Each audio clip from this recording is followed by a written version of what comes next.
হালাল স্পষ্ট, হালাল কি স্পষ্ট, হারামও স্পষ্ট, হালাল স্পষ্ট, হারামও স্পষ্ট। এই জিনিসটা হারাম, এই জিনিসটা হালাল, স্পষ্ট না? দুটোটা স্পষ্ট। আবার দুই স্পষ্টর মাঝে এমন কিছু অস্পষ্ট রয়েছে যে অস্পষ্ট মানুষ অধিকাংশ মানুষ জানে না। নবীজি বললেন ওই হালাল এবং হারামের মাঝখানে স্পষ্ট, দুই স্পষ্টর মাঝখানে যে অস্পষ্ট জিনিসগুলো রয়েছে, ওই অস্পষ্ট জিনিস থেকে তোমরা বেঁচে থাকো। হারাম থেকে যেভাবে বাঁচতে হবে, অস্পষ্ট জিনিস থেকে সেভাবে কি করতে হবে? বাঁচতে হবে। আল্লাহ রাসূল সাল্লাল্লাহু আলাইহি ওয়াসাল্লাম বলেন, হযরত নুমান ইবনে বাশির রাদিয়াল্লাহু তাআলা আনহুর বর্ণনা, তিনি বলেন, ক্বালা রাসূলুল্লাহ সাল্লাল্লাহু আলাইহি ওয়াসাল্লাম, আল হালালু বাইয়িন ওয়াল হারামু বাইয়িন। আল্লাহর নবী বললেন, হালাল স্পষ্ট এবং হারামও স্পষ্ট, হালাল স্পষ্ট এবং হারামও স্পষ্ট। ওয়া বাইনাহুমা মুশতাবিহাতুন লা ইয়ালামুহা কাসীরুম মিনান নাস। কিন্তু এই দুই স্পষ্ট মাঝখানে কিছু অস্পষ্ট সন্দেহমূলক কিছু বিষয় রয়েছে, ওই বিষয় সম্পর্কে অধিকাংশ মানুষ জানে না। কিছু অস্পষ্ট তর্ক বিতর্ক, স্পষ্ট নয়, অস্পষ্ট কিছু বিষয় রয়েছে, সেগুলো অনেক মানুষে জানে না। এরপর আল্লাহ রাসূল সাল্লাল্লাহু আলাইহি ওয়াসাল্লাম, যেমন আপনি বললেন এই জিনিসটা যদি করেন আপনি জান্নাতের মধ্যে যেতে পারবেন, এই জিনিসটা করলে আপনার গুনাহ হবে, এই জিনিসটা করলে আপনার সওয়াব হবে। আরেকজন বলল এই জিনিসটা করলে আপনার গুনাহ হবে। তাহলে কথা কয়টা হয়েছে? দুটো হয়ে গেছে না? একজন বলল এই কাজটি করলে আপনি সওয়াবের মালিক হবেন, আরেকজন বলল এই কাজটি করলে আপনি গুনার মালিক হবেন। এই যে কথা কয়টা হয়েছে? দুটো হয়েছে। তাহলে যেখানে যেই কাজের মধ্যে, যেই বিষয়ের মধ্যে দুই কথা হবে, সেই কথা স্পষ্ট কথা নয়, এটা অস্পষ্ট কথা। নবীজি সাল্লাল্লাহু আলাইহি সাল্লাম বলেন, অস্পষ্ট কথা থেকে, হারাম থেকে যেভাবে বেঁচে থাকো, অস্পষ্ট কথা থেকে সেভাবে বেঁচে থাকো। যে কথাগুলো পরিষ্কার নয় সেই কথা থেকে তোমরা বেঁচে থাকো। যদি বাঁচে অস্পষ্ট কথা, যে কথা থেকে, সন্দেহমূলক কথা থেকে যে বাঁচবে, নবীজি সাল্লাল্লাহু আলাইহি ওয়াসাল্লাম বলেন, সেই ব্যক্তি তার দ্বীন এবং সম্মানকে রক্ষা করলো। যে ব্যক্তি অস্পষ্ট জিনিস থেকে বাঁচবে, সে ব্যক্তি নিজের সম্মানকে রক্ষা করলো এবং নিজের দ্বীনকে রক্ষা করলো। যেমন আপনি বললেন এই জিনিসটি করলে আপনি সওয়াবের মালিক হবেন, আরেকজন বলে এই জিনিসটি করলে, এই বিষয়টি কাজ করলে আপনি সওয়াবের গুনার মালিক হবেন। আপনি সওয়াবের মালিক হিসেবে আপনি কাজটি করলেন, পর আবার জানতে পারলেন এটি তো আমি গুনার কাজ করলাম। এটি কিসের কাজ করলাম? আমি তো গুনার কাজ করলাম। আপনি সওয়াবের কাজ, একজন বললো সওয়াবের কাজ, সওয়াব হবে, আপনি করে ফেললেন, পরবর্তী জানতে পারলেন এটা তো গুনার কাজ হয়ে গেছে। আমি যা করছি সবগুলো তো গুনার কাজ হয়েছে, আমি তো সওয়াবের কাজ হয় নাই। তাহলে তার জন্য দ্বীনের ক্ষতি হবে, ওইটার জন্য আমলনামার মধ্যে আপনার দ্বীনের ক্ষতি হবে। যদি বন্ধু বান্ধব জানতে পারে আপনি গুনার কাজ করলেন, আপনার সম্মানের ক্ষতি হয়ে যাবে। সেজন্য অস্পষ্ট জিনিস থেকে বাঁচতে হবে। যারা অস্পষ্ট জিনিস থেকে বাঁচে না, নবী সাল্লাল্লাহু আলাইহি সাল্লাম তাদের সম্পর্কে বলেন, আল্লাহ রাসূল সাল্লাল্লাহু আলাইহি ওয়াসাল্লাম বলেন, ওয়া মান ওয়াকা ফি শুবহাতি কারাইন ইয়ারআ আউলাল হিমা। যে ব্যক্তি অস্পষ্ট জিনিস থেকে বাঁচবে না, সন্দেহমূলক জিনিস থেকে বাঁচবে না, নবীজি বললেন সেই ব্যক্তি ওই রাকালের মতো, যে রাকাল মালিকের নিষেধ করার পরও তার মালিকের জায়গার আশেপাশে পশু চরায়। মালিকের আশেপাশে আপনি একটি চাষ করলেন, অথবা এই মসজিদের মাঠের মধ্যে গাছ রোপণ করলেন, রোপণ করার পর অনেকে যদি মসজিদের আশেপাশে ছাগল চড়ায়, গরু চড়ায়, তাহলে গাছের মধ্যে গাছ খাওয়ার সম্ভাবনা বেশি না কম? বেশি। গাছ খাওয়ার সম্ভাবনা বেশি না কম? বেশি। সন্দেহ, বেশি সন্দেহ। আপনি গাছ খাইতে পারে, গাছগুলো খাইতে পারে। মালিক যে এরিয়া দিছে ওই এরিয়ার মধ্যে যদি আমি ছাগল চড়াই, পশু চড়াই, সেই পশুটি মালিকের এরিয়ার ভিতরে ঢোকার সম্ভাবনা বেশি রয়েছে। সেজন্য নবী সাল্লাল্লাহু আলাইহি সাল্লাম বললেন, সেই যে ব্যক্তি সন্দেহমূলক কাজ করবে, সেই ব্যক্তি ওই রাকালের মতো, যে রাকাল মালিকে নিষেধ করার পরও সেই ব্যক্তি মালিকের আশেপাশে, নিষেধাজ্ঞা জায়গার আশেপাশে কি চড়ায়? পশু চড়ায়। অর্থাৎ সেই ব্যক্তি গুনাহগার হওয়ার সম্ভাবনা বেশি থাকে। কি বেশি থাকে? গুনাহগার হওয়ার সম্ভাবনা বেশি থাকে। আল্লাহ রাসূল সাল্লাল্লাহু আলাইহি ওয়াসাল্লাম বলেন, নবীজি সাল্লাল্লাহু আলাইহি ওয়াসাল্লাম বলেন, মালিকের যেভাবে একটি সংরক্ষিত জায়গা থাকে, প্রতিটি মানুষের একটি সংরক্ষিত জায়গা থাকে, তেমনি ভাবে আল্লাহ তাআলার কাছে একটি সংরক্ষিত বিষয় রয়েছে। সেই বিষয়টি হলো সন্দেহমূলক বিষয়। মালিকের একটি সংরক্ষিত জায়গা থাকে না, সেই জায়গার মধ্যে কেউ যা প্রবেশ করতে পারে না। আমাদের নিজের ব্যক্তিগত একটি জায়গা আছে কিনা? নাই। সেই জায়গার মধ্যে কেউ প্রবেশ করতে পারে না, অনুমতি ছাড়া কেউ প্রবেশ করতে পারে না। আল্লাহ তাআলার কাছে এমন একটি বিষয় রয়েছে যে বিষয়টি হলো নিষেধাজ্ঞা বিষয় এবং সন্দেহমূলক বিষয়। নবীজি বললেন, ওই সন্দেহমূলক বিষয় থেকে তোমরা বেঁচে থাকো। এরপর আল্লাহ রাসূল সাল্লাল্লাহু আলাইহি ওয়াসাল্লাম বলেন, হে আমার উম্মত, তোমরা জেনে রাখো। কি বললেন? ওয়া ইন্না ফিল জাসাদি মুদগা, মানুষের কাছে একটি মাংসের টুকরা রয়েছে। কিসের টুকরা? মাংসের একটি টুকরা রয়েছে প্রতিটি মানুষের।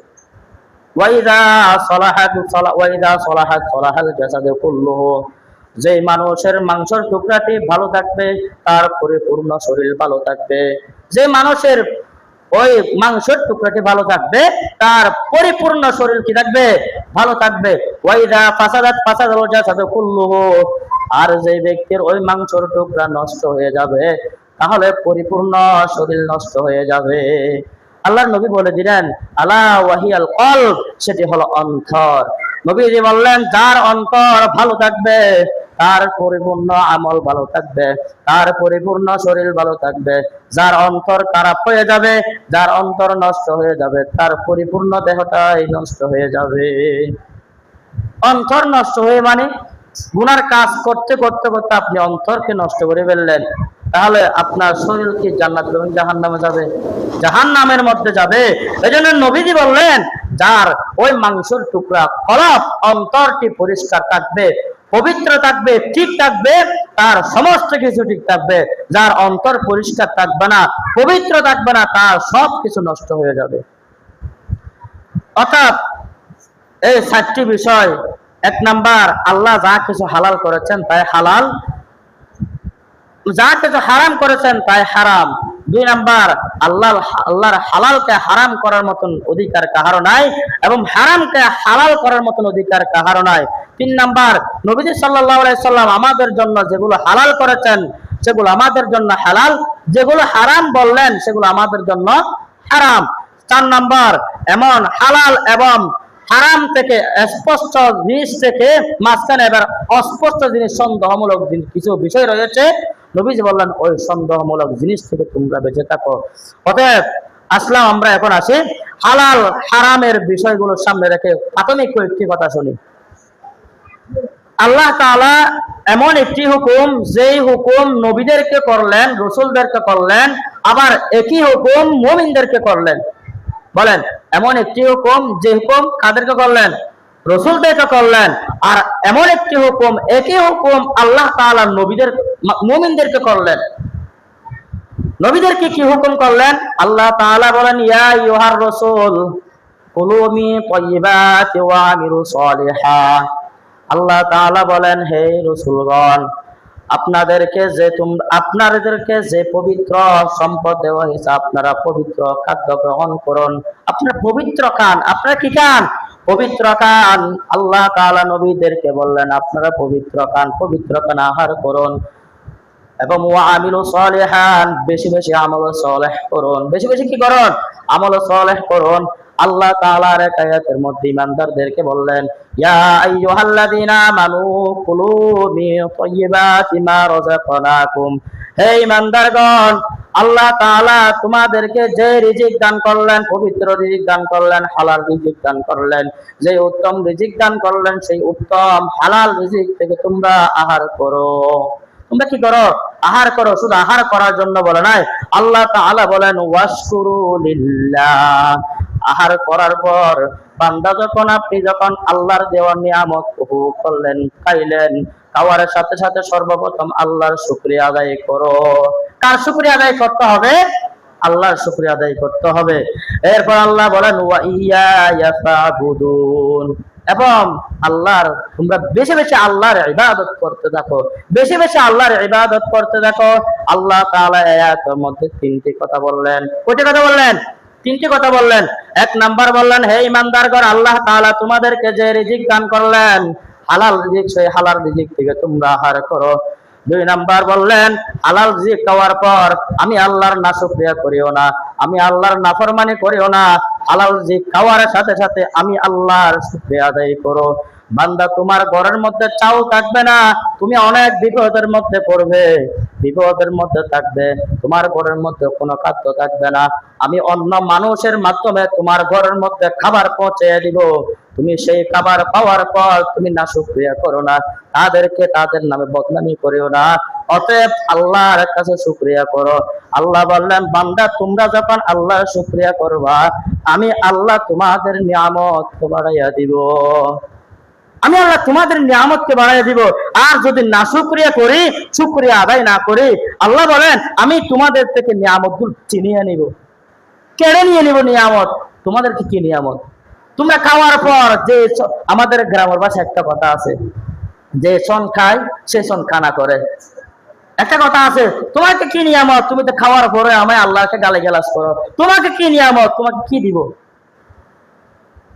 আমরা শুকরিয়া করবো কার? আল্লাহ শুকরিয়া করতে হবে। একটা জিনিস খাইলেন, আলহামদুলিল্লাহ, যে যেটা পাইছি আল্লাহ আপনি আমাকে এটা ব্যবস্থা করে দিয়েছেন, আল্লাহ আপনার দরবারের মধ্যে অনেক শুকরিয়া, অনেক অনেক শুকরিয়া। শুকরিয়া আদায় করেন, শুকরিয়া করার কারণে আল্লাহ আপনার নিয়ামতকে বৃদ্ধি করিয়ে দিবেন। আল্লাহ আমাদেরকে আমল করার তৌফিক দান করুন। এরপর আল্লাহ তাআলা 3 নম্বর বললেন, বান্দা তোমাদেরকে যখন হালাল রিজিক খাইবা, আমার শুকরিয়া আদায় করবা। আমার শুকরিয়া কিভাবে আদায় করবা? ইয়াবুদুন, ইবাদতের মাধ্যমে আমি আল্লাহর শুকরিয়া আদায় করবে। কিসের মাধ্যমে? ইবাদতের মাধ্যমে আমি আল্লাহর শুকরিয়া আদায় করতে হবে। আমি বান্দা নামাজ ফরজ করেছি, রোজা ফরজ করেছি, হজ ফরজ করেছি, যাকাত ফরজ করেছি। বান্দা আমি যা কিছু আমি তোমাদেরকে নির্দেশ দিলাম, ওই নির্দেশ আদায়ের মাধ্যমে তোমরা আমার শুকরিয়া আদায় করো। যারা নামাজ আদায় করে, যারা কি করে? নামাজ আদায় করে, প্রত্যেক নামাজের মধ্যে সূরা ফাতিহা পড়া ওয়াজিব। প্রত্যেক রাকাতের মধ্যে সূরা ফাতিহা পড়া কি ওয়াজিব। যদি সূরা ফাতিহা না পড়ে নামাজ হবে না। যে সূরা ফাতিহা আমরা আল্লাহু আকবার বলে সানা পড়ার পর আউযু বিল্লাহি বিসমিল্লাহ পড়ার পর আলহামদুলিল্লাহি রাব্বিল আলামিন, সমস্ত প্রশংসা হয় আল্লাহর জন্য, যিনি উভয় জাহানের প্রতিপালক, যিনি উভয় জাহানের প্রতিপালক। সর্বপ্রথম নামাজের মধ্যে বলি আল্লাহ শুকরিয়া আদায় করে, সমস্ত প্রশংসা হয় আল্লাহর জন্য, যিনি উভয় জাহানের প্রতিপালক। অতএব যে ব্যক্তি নামাজ পড়বে সেই ব্যক্তি আল্লাহর শুকরিয়া বেশি বেশি আদায় করতেছে। যে ব্যক্তি নামাজ বেশি পড়বে, যত বেশি নামাজ পড়বে তত কার শুকরিয়া আদায় করতেছে? আল্লাহর শুকরিয়া আদায় করতেছে। আল্লাহ তাআলা আমাদেরকে ইবাদতের মাধ্যমে জীবনকে সাজানোর তৌফিক দান করুক, আমিন। এরপর রাসূলুল্লাহ সাল্লাল্লাহু আলাইহি ওয়াসাল্লাম কি বললেন? আল্লাহ রাসূল সাল্লাল্লাহু আলাইহি ওয়াসাল্লাম বললেন, ইয়া আইয়ুহান নাস, হে মানুষ সকল, হে মানুষ। নবীজি বললেন, হে মানুষ, ইন্নাল্লাহা তাইয়্যিবুন, আল্লাহ তাআলা পবিত্র। আল্লাহ কি? পবিত্র। এবং আল্লাহ বলেন, লা ইয়াকবালু ইল্লা তাইয়্যিবা, এবং আল্লাহ পবিত্রতা ছাড়া আল্লাহ কোনো কিছু গ্রহণ করে না। আপনি যাকাত দিতেছেন, হারাম মাল এক্সট্রা কামাই করছেন, গলা বরাবর খাইছেন হারাম দিয়ে, এবার যাকাত আদায় করতেছেন। আল্লাহ বলেন, তোমার হারাম মাল দিয়ে আমি যাকাত আমি গ্রহণ করি না, তোমার হারাম মাল থেকে আমি আমার সদকা গ্রহণ করি না। আমি আমার কোন হালাল ছাড়া আমি আর হারাম দিয়ে, হালাল ছাড়া আমি আর কোন